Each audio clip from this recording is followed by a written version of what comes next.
মায়া বে থাইল্যান্ডের ফিফিলে দ্বীপে অবস্থিত বিশ্ববিখ্যাত এক সৈকত, যা এর নির্জনতা এবং প্রাকৃতিক সৌন্দর্যের জন্য বিশেষভাবে পরিচিত।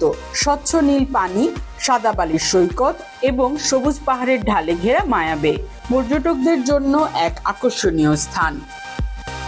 মায়া বে উঁচু চুনাপাথরের পাহাড় দিয়ে ঘেরা এবং সমুদ্রের নিচে প্রবাল প্রাচীরগুলো ডাইভিং ও স্নোরকেলিং এর জন্য উপযুক্ত।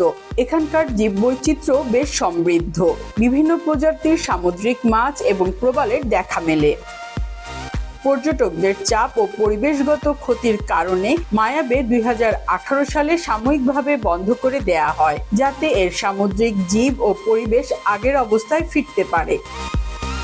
2022 সালে পুনরায় খুলে দেওয়ার পর পরিবেশ রক্ষার জন্য কঠোর নিয়মাবলী আরোপ করা হয়েছে, দর্শনার্থীদের সংখ্যা সীমিত করা হয়েছে এবং শুধুমাত্র নির্দিষ্ট জায়গায় নৌকা ভেড়ার অনুমতি দেয়া হয়।